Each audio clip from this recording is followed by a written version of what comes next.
5 মে 2013 রাজধানীর মতিঝিলে শাপলা চত্বরে ঠিক কি হয়েছিল? এটা নিয়ে মানুষের মনে রয়েছে ধোঁয়াশা।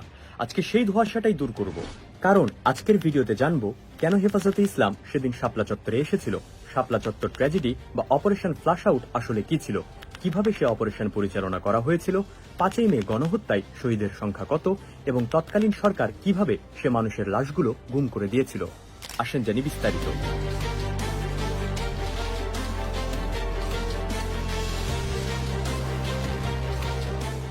এই সম্পূর্ণ ঘটনা বোঝার জন্য আপনাকে কয়েক বছর আগে যেতে হবে।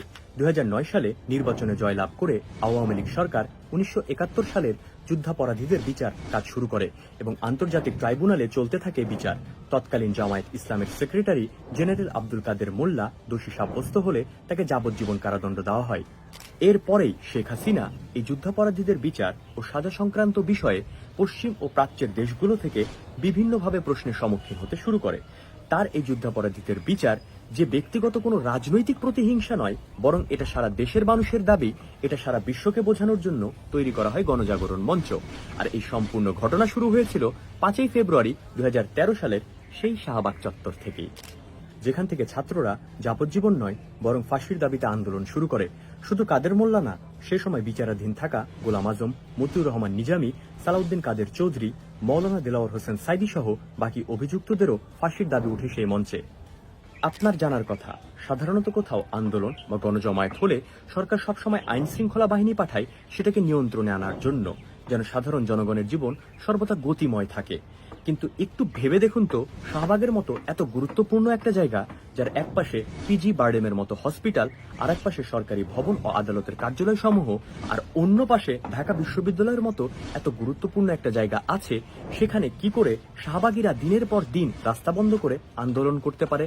কেন সেখানে কোনো আইন শৃঙ্খলা বাহিনী পাঠানো হলো না ছত্রভঙ্গ করার জন্য, বরং আইন শৃঙ্খলা বাহিনী তাদের সেফটি দিল, কিন্তু কোনো রকম কোনো বাধা পর্যন্ত দিল না?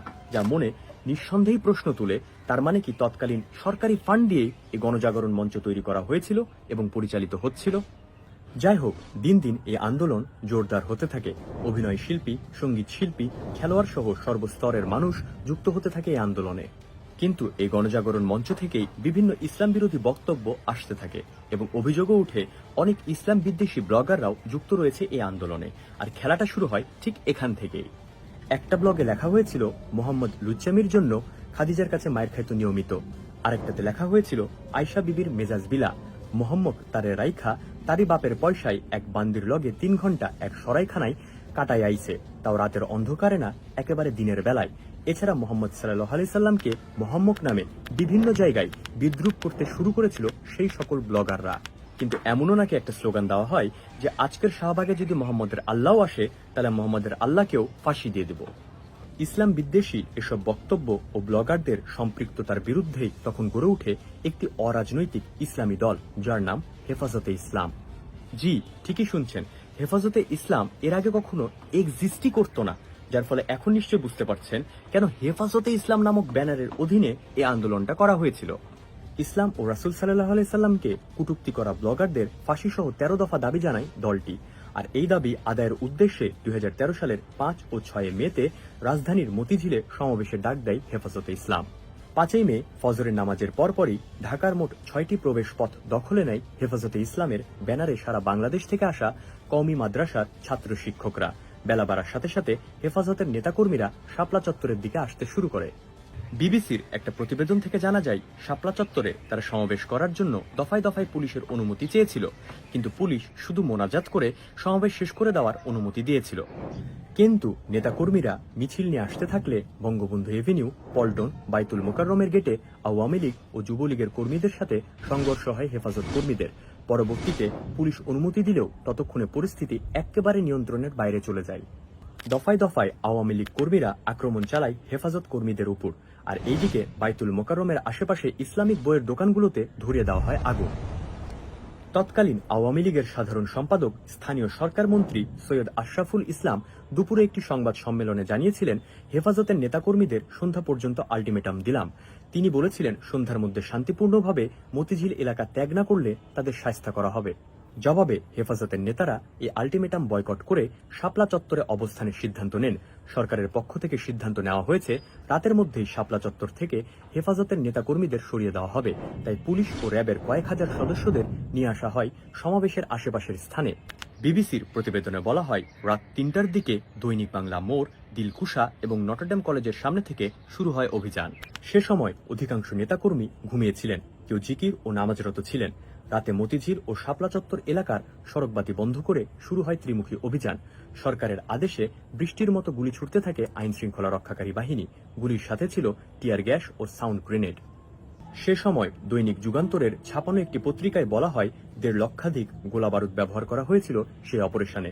একই শিরোনামের নিচে তাকালে দেখতে পাবেন, হেফাজত দমনে সরাসরি অংশ নেয় ৭,৫৮৮ সদস্য, যারা অপারেশন পরিচালনা করার জন্য স্পেশালি ট্রেন ছিল। কিন্তু সেই সময় উপস্থিত অনেক হেফাজত কর্মী বলেছেন, এই সংখ্যাটা এত কম হওয়ার কথা না। অন্তত ৫০,০০০ প্রশাসনিক ফোর্স তাদেরকে চারপাশ দিয়ে ঘিরে রেখেছিল এবং অনেকেই দাবি করেছে যে র্যাব এবং বিজিবি এর পোশাকে মিশেছিল ভারতীয় র এবং বিএসএফ। যাই হোক, প্রচণ্ড গোলাগুলিতে দিক বেদিক শূন্য হয়ে ছুটতে থাকেন হেফাজত কর্মীরা।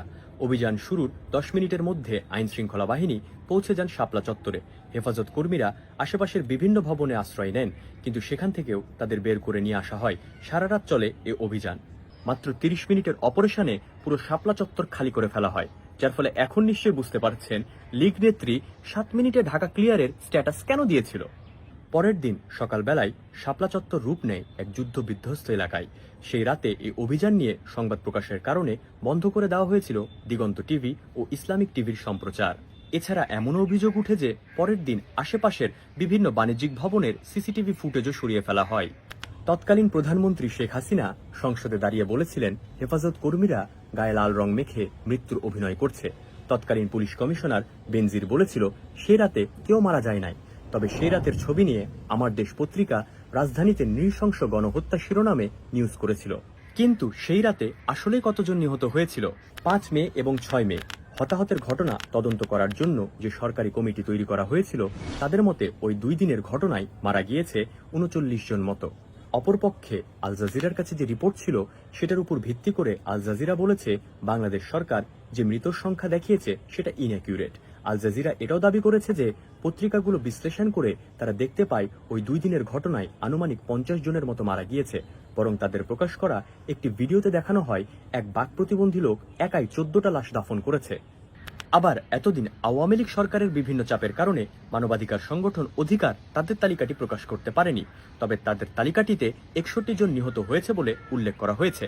অন্যদিকে বেসরকারি লাশ দাফনকারী প্রতিষ্ঠান আঞ্জুমান মফিদুল ইসলাম ওই বছরের মে মাসে ৩৬৭টা বেওয়ারিশ লাশ দাফন করেছে, যেটা একই মাসে অন্যান্য বছরের তুলনায় প্রায় ৩ গুণ বেশি। তৎকালীন প্রকাশিত আমার দেশ পত্রিকায় তাকালে দেখা যায়, মোট নিহতের সংখ্যা ২৫০০ ছড়াতে পারে। আবার হেফাজত এবং বিএনপির দাবি অনুসারে সেই রাতে অন্তত ২৫০০ থেকে ৩০০০ মানুষ নিহত হয়েছিল। আবার আমার দেশ পত্রিকায় দেখা যায়, ৫ মে সারাদিনের সংঘর্ষে শুধু নারায়ণগঞ্জ, কাঁচপুর, হাটহাজারী ও বাগেরহাটে নিহতের সংখ্যা ২৮ জন। কিন্তু আসলে নিহতের সংখ্যা কয়টা সেটা আমরা কেউই জানি না। হেফাজতে ইসলাম সে সময় ৩০০০ মানুষ মারা গিয়েছে বলে দাবি করলেও হেফাজতে ইসলাম এতটাই তাদের সাথে অবহেলা করেছে যে একটা লিস্ট পর্যন্ত প্রকাশ করেনি যে আসলে কতজন নিহত হয়েছিল। আর এখানে আসে হেফাজতে ইসলামের বেঈমানির কথা। হেফাজতে ইসলাম এসব শহীদদের লাশের রক্তের উপরে পাড়া দিয়ে ২০১৮ সালে তৎকালীন সরকার শেখ হাসিনাকে মৌলানা শাহ আহমদ শফীর সভাপতিত্বে কওমি জননী উপাধি দিয়েছিল। এমনকি হেফাজতে ইসলাম সে সময় শেখ হাসিনাকে মা ডাকে ডেকেছিলেন। কিসের জন্য? একটা কাগজের জন্য। কারণ শেখ হাসিনা তাদেরকে মাস্টার্সের সমপরিমাণ স্বীকৃতি দিয়েছিলেন। এখন তাহলে হেফাজত কর্মীদেরকে প্রশ্ন করা উচিত যে ওই একটা কাগজ দিয়ে আপনি এই ৬ বছরে আসলে কি কি করতে পেরেছেন। এমনকি সে হেফাজতে ইসলাম আবার বলেছিল, ১৪ লাখ শিক্ষার্থীর জননীর ভূমিকা আপনি পালন করেছেন। আজকে কওমি মহাসমুদ্রে আমি ঘোষণা করতে চাই, আপনি কওমি জননী। আজ থেকে আপনাকে এই উপাধি দিলাম। আপনার মাতৃত্বের ভূমিকা না থাকলে দেশবিরোধী শাহবাদের শত্রু জামাত মওদুদবাদীরা এ দেশে তা হতে দিত না। যাই হোক, মেজর সুমনের তথ্য অনুসারে হেফাজতের লাশ ৩ স্থানে গায়েব করা হয়। ১. কক্সবাজার, সাগরে ফেলে দেওয়া হয়। ২. ঢাকা কুমিল্লা মহাসড়কের বড় ব্রিজের নিচে। ৩. ঢাকার মাতুয়াইল ডাম্পিং গ্রাউন্ডে ট্রিটমেন্ট প্ল্যান্টে গুঁড়ো গুঁড়ো করে মিশে দেওয়া হয় ময়লার সাথে। এত বিষয় জানার পরে এখন কি আপনার মনে হচ্ছে না কেন এই বিষয়টা নিয়ে সর্বত্র সে সময় আলোচনা হলো না? উত্তরটা আমি করছি। আলোচনা না হওয়ার মূল কারণই হচ্ছে সেই দিন যতগুলো মানুষ নিহত হয়েছিল তাদের বেশিরভাগই ছিল মাদ্রাসা এবং এতিমখানার শিক্ষার্থীরা, যাদেরকে নিয়ে আপনারা মাথা ঘামানো মানে সময় নষ্ট করা মনে করেন। এই জন্য আপনারা কখনো আলোচনা করেননি। সম্ভবত আলোচনার কোনো সুযোগও ছিল না। আমার এটা ভেবে সবচেয়ে বেশি খারাপ লেগেছে যে সেই দিনের ডাকে অনেক ধর্মপ্রাণ মুসলমান প্রথমবারের মতো ঢাকা শহরে এসেছিল, যারা আগে কখনোই জীবনেও ঢাকা শহরে আসেনি। সেটাই তাদের প্রথমবার আসা ছিল। তবে তাদের মধ্যে অনেকেই আর কখনো নিজ নিজ গন্তব্যস্থলে আর ফিরে যেতে পারেনি।